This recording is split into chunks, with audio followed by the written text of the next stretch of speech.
Hello and welcome to the financial freedom. Again हम एक बहुत ही इंपॉर्टेंट टॉपिक पर डिस्कशन करने जा रहे हैं एंड टॉपिक का नाम है what are the parameters to buy और सेल ए स्टॉक्स।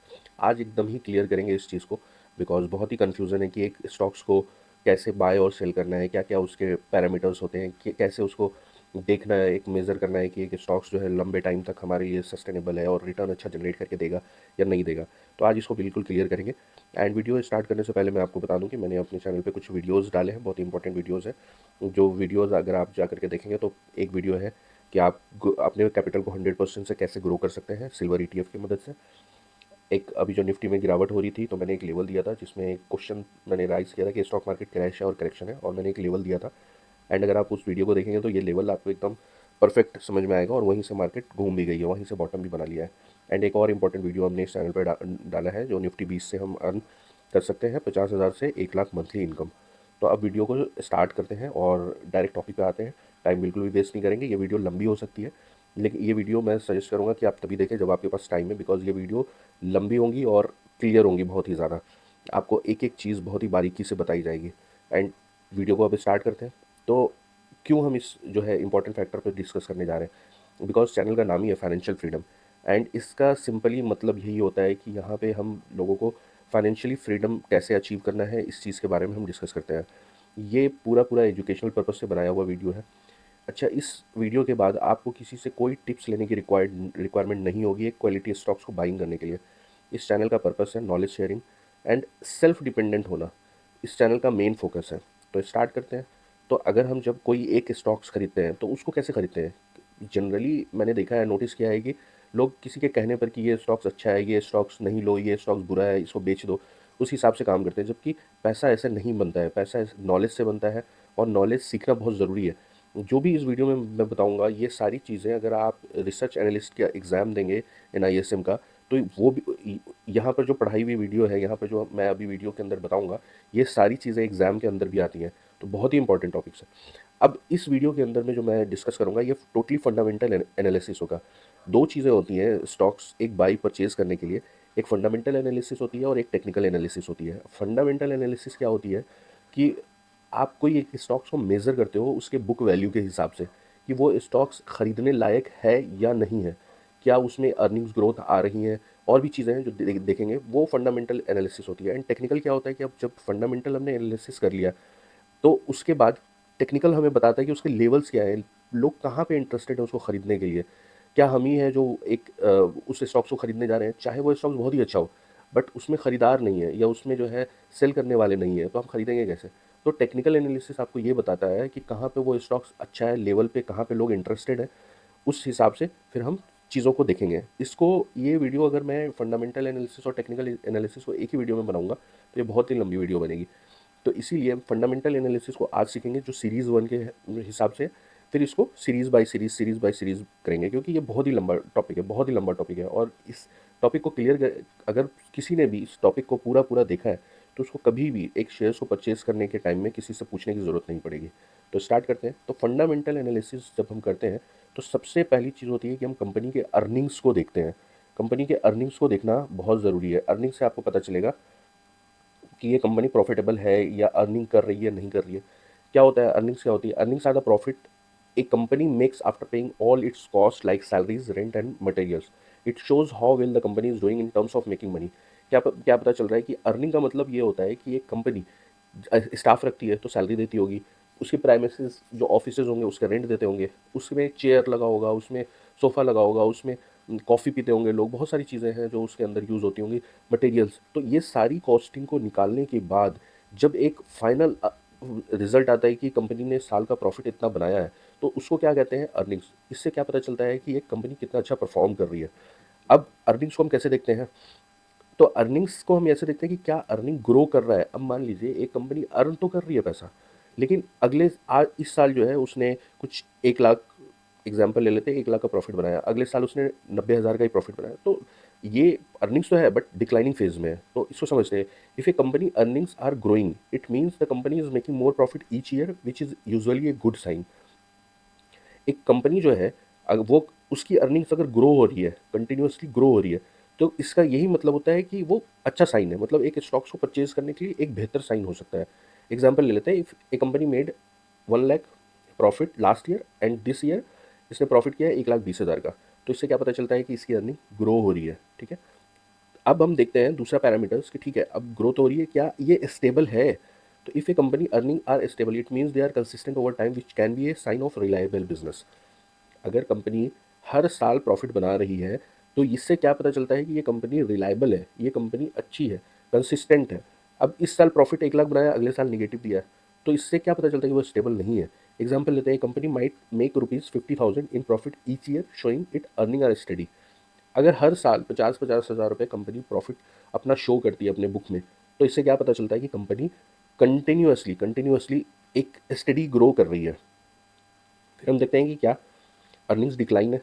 अगर वही जैसा मैंने एग्जांपल दिया है कि इस साल पिछले साल कंपनी ने 1.5 लाख का रेवेन्यू जनरेट करके दिया था एंड इस साल 1 लाख का दिया था, तो ये क्या हो गया, एक रेड फ्लैग है कि ये कंपनी डिक्लाइनिंग अर्निंग शो कर रही है। अब इसके क्या, अब अर्निंग तो आपने समझ लिया कि अर्निंग्स देखना बहुत ज़रूरी है। अर्निंग्स के क्या की पैरामीटर्स होते हैं, तो अर्निंग्स के की पैरामीटर्स होते हैं अर्निंग पर शेयर। क्योंकि हम तो कंपनी की ग्रोथ देख रहे हैं, कंपनी की अर्निंग देख रहे हैं, बट अब हम कंपनी का शेयर्स बाई करने जा रहे हैं, तो हमें क्या देखना है, ईपीएस।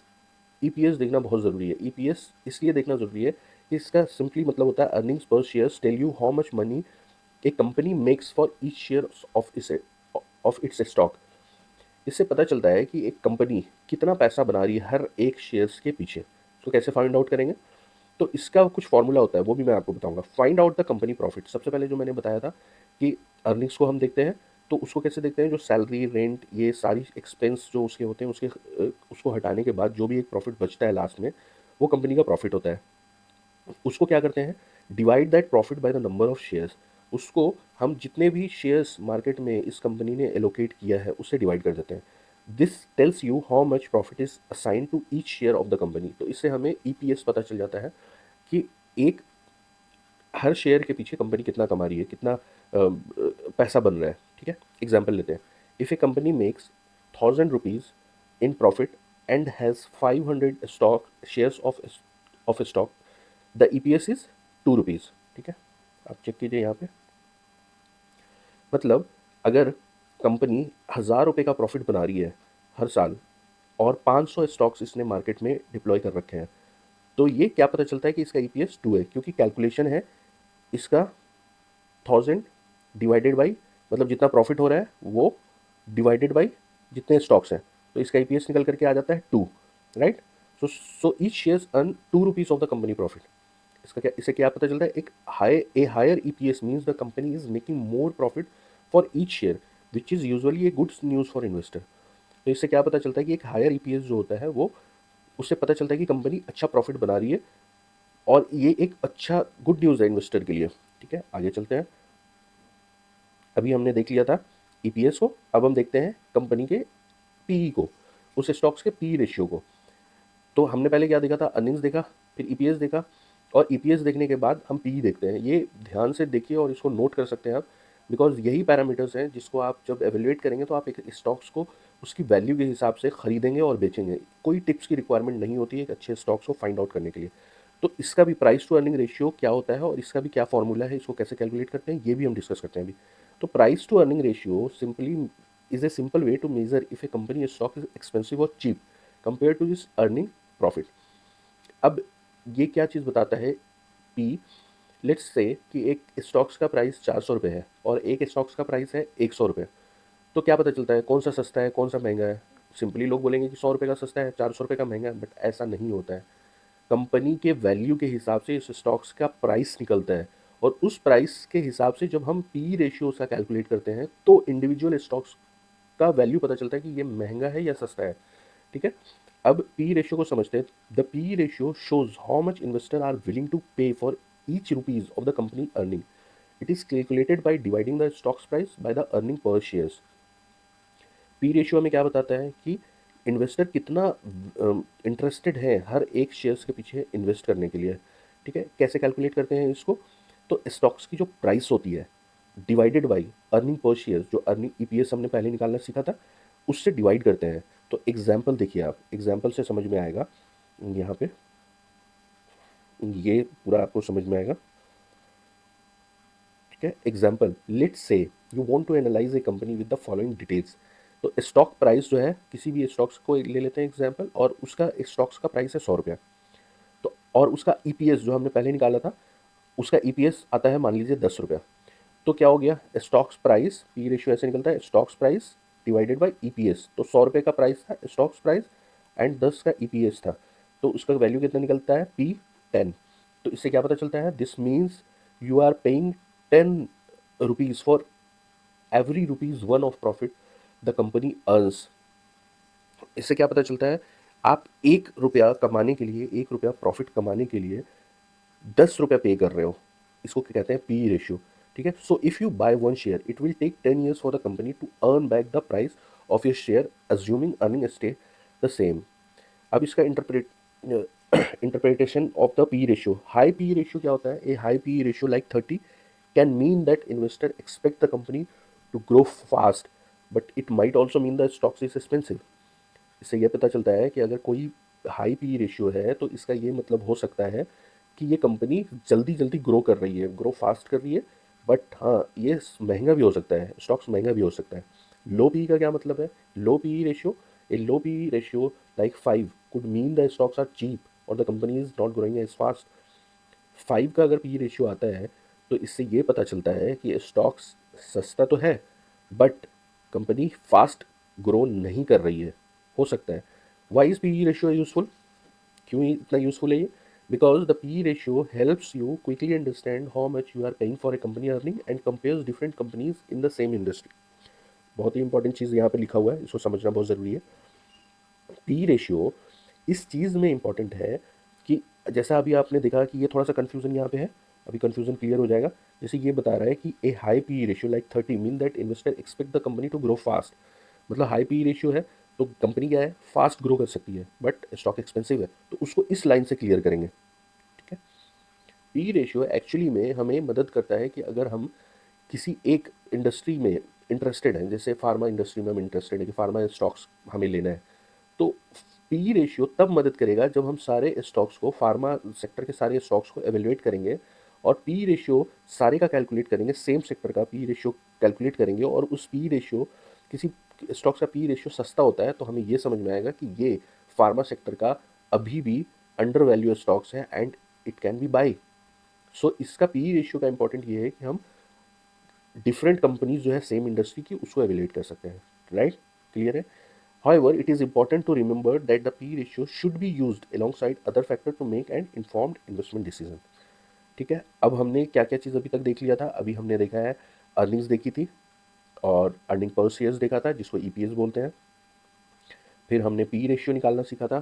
क्या इतना ही इंपॉर्टेंट है, सिर्फ इसी पैरामीटर्स में हम किसी स्टॉक्स को देख सकते हैं, नहीं, और भी पैरामीटर्स हैं, तो हम आगे चलते हैं। अब हम किसी कंपनी को उस देखते हैं कि रेवेन्यू ग्रोथ उसकी क्या हो रही है। व्हाट इज़ रेवेन्यू ग्रोथ, तो revenue growth refers to how much a company sales or income have increased over a certain period of time like a year or a quarter. It is an important measure because it shows whether the company is making more money from its product or service. Revenue growth के नाम से ही पता चल रहा है कि एक company कितना इनकम बना रही है, रेवेन्यू के अंदर में ग्रोथ कितना हो रहा है एक सर्टेन पीरियड ऑफ टाइम में, जो रेवेन्यू वो बना रही है क्या वो ग्रो कर रही है। उसको हम साल में भी देखते हैं और क्वार्टर में भी देखते हैं, क्वार्टर टू क्वार्टर भी देखते हैं और ईयर ऑन ईयर भी देखते हैं इवेल्युएट करने के लिए। इट्स एन इंपॉर्टेंट मेजर, बहुत ही ज़रूरी चीज़ है ये, जिससे हमें पता चलता है कि कंपनी पैसा बना रही है अपने, चाहे प्रोडक्ट सेल करके, या तो कंपनी एक प्रोडक्ट बेस्ड कंपनी है या फिर सर्विस बेस्ड कंपनी है। What is revenue growth, revenue growth is calculated by comparing how much money a company made in 1 year like this year to how much it made in the previous year like last year. If the revenue is higher the company has experienced growth. अगर revenue high आ रहा है तो इसका मतलब ये है कि company देखी जा सकती है, ली जा सकती है। अभी और भी पैरामीटर्स है जिसमें एवेल्युएट करेंगे। तो फार्मूला क्या होता है इसका, रेवेन्यू ग्रोथ का, आप देखिए ये फार्मूला यहाँ पे मैंने मेंशन किया हुआ है। ये फार्मूला आप चाहो तो लिख सकते हो, बहुत ही इंपॉर्टेंट चीज़ें हैं ये, जो इंपॉर्टेंट चीज़ें मैं बता रहा हूँ ये बिल्कुल फ्री ऑफ कॉस्ट है हमारे चैनल पे, जिसका बहुत बहुत पैसा लिया जा रहा है अगर आप देखेंगे तो, जो मैं आसानी से बता दे रहा हूँ। फार्मूला है इसका, revenue growth percentage is equal to revenue in current period. तो इस साल का रेवेन्यू आया एंड उसको माइनस करेंगे रेवेन्यू इज प्रीवियस पीरियड, ठीक है, revenue in previous period divided by, दोनों को माइनस करने के बाद revenue in previous period into 100, ठीक है। ये करेंगे हमें रिजल्ट मिल जाएगा। This give U a percentage increase और डिक्रीज इन ए रेवेन्यू। इससे क्या पता चल जाएगा, परसेंटेजेस इंक्रीज और डिक्रीज पता चल जाएगा रेवेन्यू में। इसका एग्जांपल लेते हैं फॉर्मूला के साथ में। तो annual revenue growth, suppose A company made rupees 5 lakhs in revenue last year and 6 lakhs this year. तो रेवेन्यू ग्रोथ परसेंटेजेस, तो क्या बताया था मैंने कि इस साल का जो प्रॉफिट है उसको लास्ट ईयर के प्रॉफिट से माइनस करना है एंड डिवाइडेड कर देना है लास्ट ईयर के प्रॉफिट से इंटू 100। तो रिजल्ट कितना आ जाता है, 20% रेवेन्यू ग्रोथ। राइट, समझ में आया?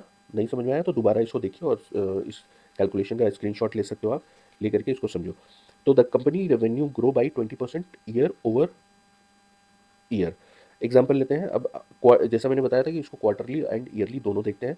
तो क्वार्टरली रेवेन्यू ग्रोथ इस तरीके से देखते हैं कि इमेजिन करते हैं कि एक कंपनी जो है क्वार्टर 1 में वो जो रेवेन्यू बना रही है वो 12 लाख रुपए का है, एंड इस साल जो है क्वार्टर 2 में, मतलब अभी रिसेंट क्वार्टर में 13,50,000 का रेवेन्यू बनाया। तो इस करंट ईयर का, करंट क्वार्टर का माइनस प्रीवियस क्वार्टर का and divided by previous quarter into 100, तो कितना निकल के आया, 12.5%। तो क्वार्टरली रेवेन्यू कितना हो गया जनरेट, 12.5%। इसको बार बार देखिए वीडियो को ताकि आपको समझ में आ सके। ये बिल्कुल भी कॉम्प्लिकेटेड नहीं है, बिल्कुल ईजी है। आप अगर देखेंगे बार बार इसको तो आसानी से समझ में आ जाएगा। अब why is revenue growth important, इससे क्या पता चलता है, indicates business success. Grow in revenue shows that a company is increasing sales और इंप्रूविंग इट्स मार्केट प्रेजेंस। इससे हमें इंडिकेट हो जाएगा कि रेवेन्यू ग्रो हो रहा है और इंक्रीज हो रहा है सेल्स में, और इसका मार्केट में प्रेजेंस कैसा है। अट्रैक्ट इन्वेस्टर, दूसरा है, ये रेवेन्यू ग्रोथ से इन्वेस्टर भी अट्रैक्ट होते हैं। ठीक है, consistent growth in revenue makes a company more appealing और अपीलिंग टू इन्वेस्टर्स। तीसरा, operational efficiency, it reflects the success of marketing strategies, product improvement and market expenses. Revenue growth is often analyzed alongside profitability and other financial metrics to give a complete picture of a company performance. इससे आपको एक company का complete performance पता चलेगा, complete picture पता चलेगा कि कैसा कंपनी परफॉर्म कर रही है। ठीक है, हमने अभी तक बहुत सारी चीज़ें सीखी, एक बार फिर से पीछे चलते हैं और देखते हैं क्या क्या चीज़ें सीखी थी। अर्निंग सीखा हमने, उसके बाद हमने ईपीएस सीखा, उसके बाद हमने पी रेशियो सीखा, उसके बाद हमने रेवेन्यू ग्रोथ सीखा। अब एक और इम्पॉर्टेंट चीज़ है जो इसके अंदर देखेंगे, क्या है वो, डेट लेवल। अभी तक तो हमने अर्निंग्स देखा कि कंपनी अर्न कर रही है, उसका वैल्यू सस्ता है महंगा है, ये सारी चीज़ें देखी, लेकिन डेट लेवल देखना बहुत ज़रूरी है। डेट लेवल से हमें क्या पता चलेगा कि कंपनी जो बिज़नेस कर रही है वो कर्जे में बिज़नेस कर रही है या उसका खुद का पैसा, और कर्जा है तो कितना है, क्या वो जल्दी रीपे करेगी। इस हिसाब से हम डेट लेवल चेक करते हैं। डेट लेवल क्या होता है, how much money a company owns to others, कितना कर्जा लेके रखा है दूसरों से कंपनी ने। It shows the amount of borrowing a company has made to fund its operation expenses और अदर एक्टिविटीज, जैसा मैंने बताया अभी। What are the debt levels? Debt levels are important because they help you understand whether a company is borrowing too much money or managing its debt in a healthy way. Too much debt can be risky, while managing debt well can help a company grow. अब इसमें दो चीज़ें हैं। क्या इसमें हमें देखना है कि क्या कंपनी जो है वो बहुत ज़्यादा डेट लिए हुई है, और क्या कंपनी उस डेट को बहुत अच्छे से मैनेज कर रही है, हेल्दी वे में मैनेज कर रही है। इससे पता चलेगा कि अगर बहुत ज़्यादा डेट है तो वो कंपनी रिस्की है, वो हमें अवॉइड करना है उस कंपनी को, चाहे उसका पी रेशियो कितना भी अच्छा हो, सारी चीज़ें कितनी भी अच्छी हो। अगर एक कंपनी डेट लेवल को बहुत अच्छे से मैनेज कर रही है तो ये हम इसको कंसीडर कर सकते हैं। और भी पैरामीटर्स इसके बाद उसको भी देखेंगे। अभी क्या है कि डेट कितने तरीके के हो सकते हैं, दो तरीके के डेट होते हैं, short term debt and long term debt. Short term debt क्या होता है, money that the company needs to pay back in a year और लेस। मतलब कंपनी को एकदम से कुछ और वैल्यू ऐड करना है for a shorter period of time, like कोई सीज़न आ रहा है और सीज़न के हिसाब से वो कंपनी रन करती है, एंड उस सीज़न के लिए उसको और पैसे की ज़रूरत है ताकि वो पर्टिकुलर उस सीज़न में वो पैसा अच्छा कमा सके या सर्विस अच्छी दे सके। तो शॉर्ट पीरियड के लिए डेट उठाती है कंपनी, जो एक साल के ड्यूरेशन के लिए होता है। Long term debt, money debt company must pay back over more than a year, एक साल से ज़्यादा के लिए ये डेट होता है। अब इसका भी कुछ फॉर्मूला है कि डेट लेवल को कैसे चेक करते हैं। तो की major debt to equity ratio. One common way to look at debt level is through the debt to equity ratio, which compares the amount of debt to the company's own money equity. It helps to see how much the company is relying on debt to finance its business. एक common तरीका है इसको check करने का, date to equity ratio देखते हैं, जिससे ये पता चल जाएगा कि एक कंपनी जिसकी एक मान लो इक्विटी है, एक पर्टिकुलर इक्विटी है 500 शेयर्स जैसे कंपनी ने मार्केट में निकाल के रखे हैं, और कितना डेट लेवल है उसको चेक करते हैं। तो इसका फॉर्मूला है debt to equity ratio, total debt and shares holder equity. ठीक है, if a company has a debt to equity ratio of 1, it means company has much debt as equity. अगर मान लो किसी कंपनी का स्टॉक्स 500 शेयर्स होल्डर ने ले रखे हैं, 500 स्टॉक्स हैं, और 500 का ही उसने डेट भी ले रखा है, तो इक्विटी रेशियो आप देखो, आपको समझ में आएगा कि क्या हो रहा है। अगर मान लो 500 शेयर्स हैं और 1000 का डेट लिया हुआ है, तो इससे आपको पता चलेगा, अभी उसको क्लियर करेंगे फॉर्मूला पे। A ratio of 2 means the company has twice as much debt as equity. इसमें क्या पता चल रहा है कि अगर 2 का रेशियो आता है तो इस मीन्स क्या है कि डेट लेवल उसका डबल है जितनी इक्विटी है। तो एग्जांपल से इसको समझते हैं। अब एक कंपनी जिसका डेट है 5 लाख रुपए का, और and rupees 10 lakhs in equity. ठीक है, 10 लैक्स की इक्विटी है, वैल्यू है उसकी, इक्विटी की वैल्यू है 10 लैक्स, एंड डेट उसका है 5 लाख रुपए का। तो सिंपल फॉर्मूला है total debt and share holder equity, दोनों को डिवाइड कर देते हैं तो हमें आ जाता है 0.5। It means the company has 0.5 in debt for every rupees of equity. This is low debt level and suggests the company is less risky. अगर डेट लेवल कितना कम आ रहा है, 0.5 से लेकर के जितना भी कम आ रहा है, तो उससे हमें क्या पता चलता है कि डेट लेवल कम है और कंपनी कम रिस्की है। ठीक है, a high debt level could be risky as the company has a lot of debt to manage. Why debt level matters? Low debt levels are generally safer because the company doesn't owe too much money, making it less likely to struggle in tough time. अगर लो date level है तो obviously बात है कि tough time company का आता है या बिजनेस का आता है, तो डेट लेवल कम की वजह से वो अच्छे से उस चीज़ को मैनेज कर सकती है। High debt level can be risky because if the company profits fall it may have trouble paying back its debt. तो हाई डेट लेवल में एक रिस्क ये हो जाता है कि अगर कंपनी किसी मुसीबत में आती है और बहुत ज़्यादा डेट लिया हुआ है, तो वो डेट पे नहीं करेगी और स्टॉक्स खराब हो जाएंगे। तो सिंपल समरी क्या निकल करके आता है, debt level shows how much a company owe. If a company has too much debt compare to its security it can be risky. If it has little or no debt it consider more financial stability, जैसा मैंने बता दिया अभी। अब ये सारी चीज़ें देखने के बाद अब हम देखते हैं डिविडेंड्स, बहुत इंपॉर्टेंट चीज़ है।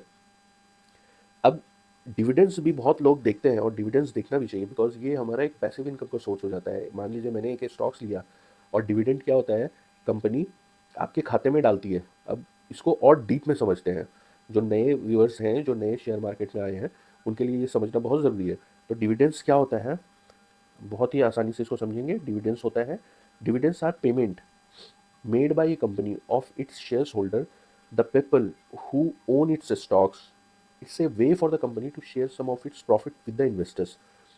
डिविडेंड्स का मतलब क्या होता है, एक छोटा पेमेंट होता है जो कंपनी अपने शेयर होल्डर को देती है। ठीक है, जो कहाँ से देती है, अपने प्रॉफिट में से, जो अर्न करती है प्रॉफिट में से कुछ एक पर्टिकुलर हिस्सा एज ए डिविडेंड कंपनी पे करती है अपने शेयर होल्डर को।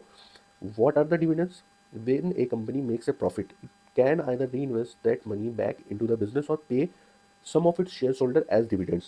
Dividends are usually paid in cash, but sometimes they can be in the form of shares of stocks. एक कंपनी जो प्रॉफिट बनाती है वो क्या करती है, as a form of dividend अपने शेयर होल्डर को वो छोटा एक अमाउंट देती है, या फिर उस डिविडेंड को दो तरीके से यूज, डिविडेंड्स ना दे करके कंपनी क्या कर सकती है, उसको अपने बिजनेस के लिए और एक्सपेंड करने में वो पैसा लगा सकती है। बट डिविडेंड्स का और भी फॉर्म होता है। डिविडेंड्स एक तो कैश में आता है, जैसे एक डिविडेंड्स मान लीजिए 1 रुपये का, एक शेयर्स के बदले में 1 रुपये का डिविडेंड्स निकाला, वो डायरेक्ट अकाउंट में डाल देते हैं।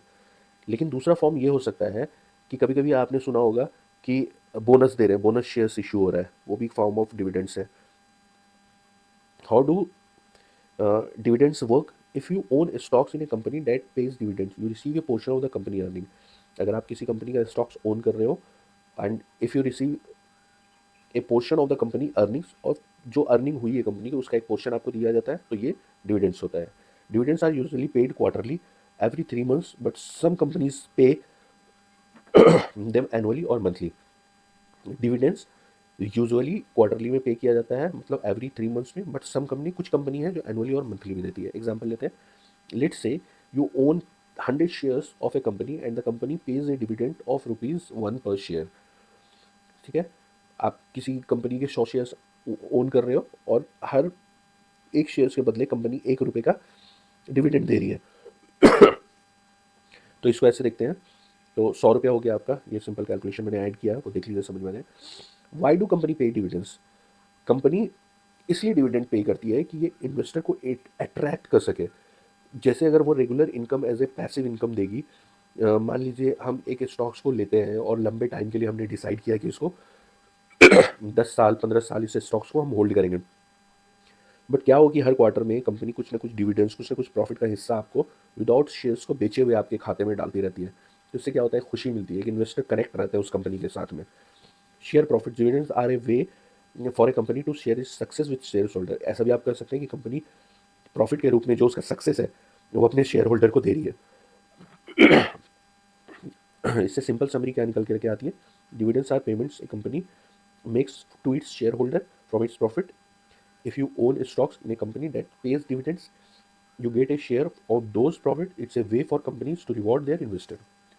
अब डिविडेंड हमने समझ लिया। अभी तक हमने क्या क्या समझा था, एक बार रिकैप करते हैं उसको। हमने समझा था अर्निंग्स, उसके बाद हमने ईपीएस समझा था, उसके बाद हमने पी रेशियो समझा था, उसके बाद हमने रेवेन्यू ग्रोथ समझा है, उसके बाद हमने डेट लेवल समझा है। अब हम एक, हाँ, डिविडेंड्स हमने समझा था, राइट। अब हम एक और इम्पॉर्टेंट फंडामेंटल एनालिसिस को देखते हैं। इसको बोलते हैं free cash flow, FCF। Free cash flow क्या होता है, इसके नाम से ही पता चल रहा है कि कितना कैश कंपनी ने फ्री रखा हुआ है अपने पास हर एक एक्सपेंसेस को करने के बाद। ऑपरेटिंग एक्सपेंसेस जो उसके होते हैं उसको करने के बाद, ऑपरेटिंग एक्सपेंसेस क्या होता है, लाइक बाइंग इक्विपमेंट्स और बिल्डिंग फैक्ट्रीज, उसको करने के बाद एक कितना कैश बचा हुआ है हर चीज़ करने के बाद। तो इसका जो फॉर्मूला होता है, free cash flow is equal to operating cash flow minus capital expenditure. ठीक है, ऑपरेटिंग कैश फ्लो क्या होता है, operating cash flow is the cash generated from a company's core business activity like selling products और services. Operating cash flow मतलब कि एक company अगर वो प्रोडक्ट सेलिंग में और सर्विस में, वहाँ से वो अपने सर्विस या प्रोडक्ट को सेल करके जितना पैसा बना रही है वो उसका ऑपरेटिंग कैश फ्लो होता है। कैपिटल एक्सपेंडिचर क्या होता है, कैपेक्स, जिसको कैपेक्स भी बोलते हैं, और द कॉस्ट ऑफ बाइंग और maintaining physical asset like building equipments और टेक्नोलॉजीज। तो अब जो, एक तो ऑपरेटिंग कैश फ्लो हमने समझ लिया कि जो प्रॉफिट कमा रही है कंपनी, और कैपिटल एक्सपेंडिचर होती है कि जो भी खर्चा हम कर रहे हैं कंपनी को रन करने में, एम्प्लॉय या स्टाफ का सैलरी है, ये है वो है, दुनिया भर की चीज़ें हैं, वो सब करने जो करते हैं वो कैपेक्स में आता है। तो इसको दोनों को माइनस करते हैं और जितना कैश बचता है उसको हम फ्री कैश फ्लो बोलते हैं। क्यों इंपॉर्टेंट है, why is free cash flow important? इससे पता चलता है सबसे पहला कि फाइनेंशियल हेल्थ क्या है कंपनी की। It shows a company is generating enough cash to funds its operating and investments without needing external financial flexibility. A company with a strong free cash flow has more flexibility to pay dividends, reduce debt और reinvest in growth. बहुत important चीज़ है ये। अगर एक company के पास free cash flow अच्छा खासा है जो जनरेट करती है, तो उससे कंपनी एक अच्छा डिविडेंड्स पे कर सकती है अपने इन्वेस्टर को, उससे अपना कर्जा कम कर सकती है, या फिर उसको री इन्वेस्ट कर सकती है अपने ग्रोथ में। थर्ड पॉइंट क्या है, अट्रैक्टिवनेस टू इन्वेस्टर। ये इन्वेस्टर को भी अट्रैक्ट करता है कि कंपनी के पास कैश फ्लो बहुत पड़ा हुआ है, जिससे ये कभी भी अपना डेट भी क्लियर कर सकते हैं, या फिर ये हमें डेट नहीं है तो हाई डिविडेंड्स पे कर सकते हैं। तो ये इंपॉर्टेंट फैक्टर है, बहुत ही इंपॉर्टेंट चीज़ है जो देखना है। एग्जाम्पल लेते हैं, पॉजिटिव फ्री कैश फ्लो का एग्जाम्पल है कि company generate 10 lakh rupees in operating cash flow, it expends 4 lakhs on capital expenditure. Free cash flow से 10 लाख रुपए हमेशा प्रॉफिट बना रही है कंपनी, और उसका 4 लाख का ही खर्चा है, तो 6 लाख उसके पास बच जाता है। तो 6 लाख का फ्री कैश फ्लो उसके पास होता है। तो ये पॉजिटिव कैश फ्लो है, free cash flow is a good science of financial health. अब निगेटिव कैश फ्लो का हम एक एग्जाम्पल लेते हैं। एक company generates 5 lakhs in operating cash flow and it expand 7 lakhs on capital expenditure. 5 lakh he earning है और 7 लाख का खर्चा है, तो हम 2 लाख रुपए तो माइनस में है वो कंपनी। तो ये निगेटिव कैश फ्लो है, जिससे पता चलता है कि एक रेड फ्लैग है, इसको नहीं लेना है, इस कैश फ्लो इसका पॉजिटिव नहीं है। तो हमने क्या टेक अवे लिया है पॉजिटिव कैश फ्लो से, कि indicates the company is generating enough cash to cover its expenses and still has extra to growth or reward share holder. Positive cash flow है तो ये अच्छा है, क्योंकि उसको ग्रो करने में हेल्प होगा उस कंपनी को, और वो शेयर होल्डर को रिवॉर्ड भी देगी। निगेटिव कैश फ्लो से क्या होता है, पता चलता है कि फाइनेंशियल स्टेबिलिटी अच्छा नहीं है, या फिर बहुत हेवी इन्वेस्टमेंट किया हुआ है, it's a not not it is not always bad but requires careful analysis. ये हमेशा ही ऐसा नहीं है कि एकदम निगेटिव कैश फ्लो आता है तो उसको एकदम ही ख़त्म कर देना है। मतलब कहने का ये मतलब है कि निगेटिव कैश फ्लो भी आ रहा है तो हमें नीड टू चेक कि क्या वो कंपनी बहुत ज़्यादा खर्चा कर रही है या फिर उसने बहुत ज़्यादा पैसा अपने कंपनी के ग्रोथ में लगाया हुआ है। तो free cash flow is a critical metrics that investor and managers use to understand a company financial strength and ability to fund its future. ठीक है, ये हमारा फंडामेंटल एनालिसिस कंप्लीट हो जाता है।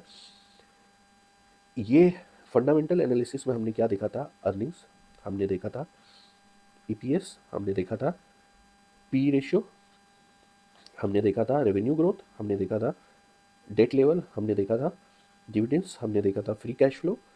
यहाँ पे अब जो चीज़ें आती हैं वो टेक्निकल एनालिसिस की आती हैं, जो मैं नेक्स्ट वीडियो में आपको शेयर करूँगा।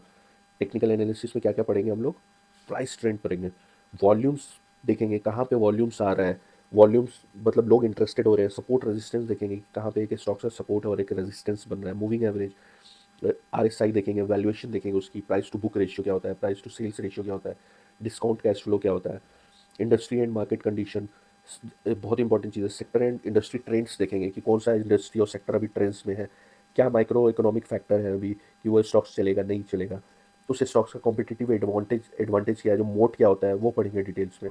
मैनेजमेंट एंड ग्रीवेंसेस पढ़ेंगे, जिसमें management quality, corporate governance, risk tolerance देखेंगे, वॉलेटिलिटी देखेंगे, उस स्टॉक्स में कितना वॉलेटाइल है वो, डाइवर्सिफिकेशन देखेंगे कितना डाइवर्सिफाई करते हैं। फिर हम देखेंगे इन्वेस्टमेंट होराइजन कि हमें शॉर्ट टर्म के लिए इन्वेस्ट करना है, लॉन्ग टर्म के लिए इन्वेस्ट करना है।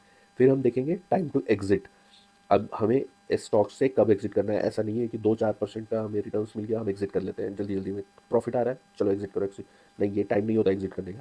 जब प्रॉपर स्टडी करेंगे टेक्निकल एनालिसिस के साथ तो हम एक प्रॉपर डिसीजन ले सकते हैं कि किस स्टॉक्स को कब बाई करना है, कितने टाइम तक अपने पास रखना है। आपने देखा होगा कि बहुत बड़े बड़े जो इन्वेस्टर हैं, जैसे मिस्टर राकेश झुनझुनवाला है, मिस्टर वॉरेन बफेट हैं, ये लोग बहुत बड़े इन्वेस्टर हैं। इन्होंने ये लोग हमेशा ख़रीद बेच नहीं करते, एक शेयर्स को रखते हैं, उसको साल 2 साल 4 साल 5 साल के लिए होल्ड करते हैं, मल्टी बैगर बनाते हैं, उस शेयर्स से वो बहुत बड़ा इनकम जनरेट करते हैं। और स्टॉक से ज़्यादा पैसा आपको कोई भी अदर बिजनेसेस से नहीं आप कमा सकते हो। ये सबसे अच्छा ज़रिया है अपने कॉर्पस को ग्रो करने के लिए। आपने सुना होगा कि ये जैसा हमने फिल्मों में भी देखा है, सीरीज़ में भी देखा है कि स्टॉक मार्केट एक ऐसा कुआं है, इसमें डायलॉग्स भी है कि एक ऐसा कुआं है कि पूरे देश की प्यास बुझा सकता है, बिकॉज बहुत पैसा है इसके अंदर में। एनालिसिस की ज़रूरत होती है। आज हम एक जॉब के लिए जाते हैं, एक काम करते हैं किस लिए? पैसा कमाने के लिए। तो पैसा कमाने के लिए हमने सारी तरकीबें सीखी है ना, तो हमें ये भी तो सीखना है जहाँ पर हम अपने पैसे को, जो हमारा हर महीने की सैलरी आती है या हर महीने का बिजनेस से हमें इनकम होता है, तो हम एक उसको ऐसी जगह पे इन्वेस्ट करें जहाँ पे मुझे वर्क करने की ज़रूरत ना पड़े, वो खुद ब खुद ऑटोमेटिक पैसा ही मेरे लिए काम करके दे रहा है। एक टाइम में यही चीज़ें आपके लिए इतनी बड़ी हो जाएंगी कि आपके बिजनेस या आपके जॉब से बड़ी हो जाएंगी, कि आपका इन्वेस्टमेंट इतना बड़ा हो जाएगा। तो ये सीखना बहुत ज़रूरी है। तो इस चैनल का मकसद ही है कि हम फाइनेंशियल फ्रीडम की तरफ जाएँ और इम्पॉर्टेंट एंड क्वालिटी आपको प्रोवाइड करें, क्वालिटी एजुकेशन प्रोवाइड करें फ्री ऑफ कॉस्ट। सब नए लोग भी आकर के सीख सकते हैं इसमें, पुराने लोग भी जिनको और भी चीज़ें डीप में पता करनी है वो कमेंट्स करें और शेयर करें, इस वीडियो को लाइक करें अगर ये अच्छा लग रहा है, दोस्तों के साथ शेयर करें। तो अगला सीरीज़ में हम टेक्निकल एनालिसिस पर बात करते हैं। अभी हम वीडियो को इतना ही रखते हैं, थोड़ा सा वीडियो लॉन्ग हो गया है, काफ़ी इंपॉर्टेंट है, तो इसको समझना बहुत ज़रूरी है। चलते हैं, थैंक यू।